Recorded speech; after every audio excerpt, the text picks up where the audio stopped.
All right, for everybody following along at home, we've unboxed the Piper Cherokee 1.3 meter from E-Flite. We've also assembled it, and like I said, it takes about 20 minutes to assemble. Let's just kind of give a broad overview of the aircraft once assembled.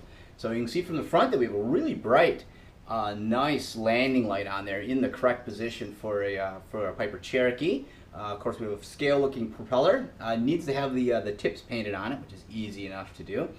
We've got a lot of panel line details. We've got all the rivets and everything on here. We have our gas cap. We have our landing lights on the end of the wingtip, as well as our navigation and strobe. And then we have the rotating beacon that's on top of the tail. There is not a light on the back of the rudder like there is in some of the pre-production models that we've seen around RC groups. Another thing is I have to take a look at adding some blend tape, blend tape, the hinge tape, to the rudder. It looks a little thin in a couple spots, and it's hard to tell if there's an actual hinge in that or not. I think there is a hinge, but just to be safe, I'm going to go ahead and add that because that looks a little scary to me. Otherwise, we have the tow hook on the tie-down hook on the very bottom. We got our wheel pants. As you can see on the very bottom here, also we have all the servo that are covered over. We don't have any exposed wires or servos. Everything is well covered.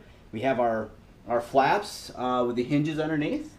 So everything looks really good. So they actually move in a very scale manner. We also have the antenna on the top, scale looking pilot and detailed cockpit.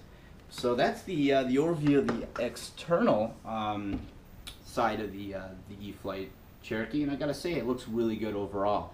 I also have the Parkzone Archer, which is the predecessor to this, but from a long time ago. So let's go ahead and bring it over and kind of see how they look together. All right, so here we have the Parkzone Archer. As you can see, it is quite a bit smaller. Not much more than well, it's about the wingspan is about a wing and a quarter, about 75% of the wingspan of the new Cherokee. And I guess you really notice how out of scale the wings are on this. They're very, very long tapered wings that you see on an Archer and Arrow compared to kind of the stubbier wings that we're seeing on the Cherokee.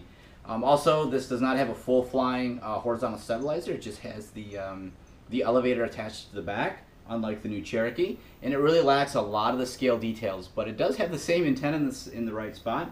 It also has this little the fairing here that is not on the Cherokee.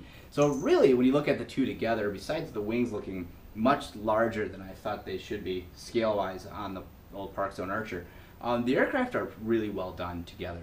They really complement each other very nicely. This one's going to get repainted here shortly into my grandfather's 1978 Arrow.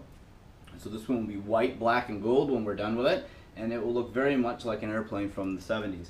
This one's going to get repainted to look like his 1966 Cherokee 180C, which is going to be white, blue, and black. So it should be a really beautiful looking airplane. The only problem is that this thing looks so good from the factory, it's hard to work up the courage to actually paint it because they really did a great job on putting this thing together.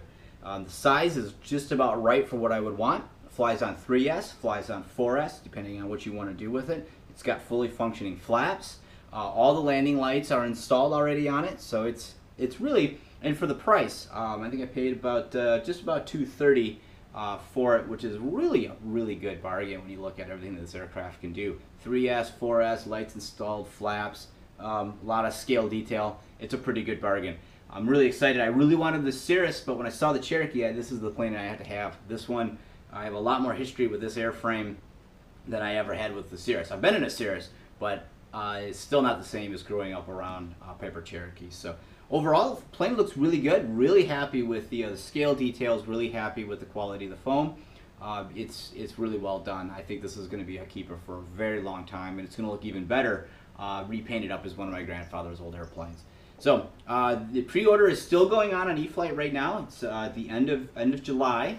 So if you want to jump in on the pre-order, I'd recommend doing so here quickly before the price kind of goes up to the regular price as well. And if you live in Michigan, you still got some flying season left, so you can go ahead and get this thing in the air.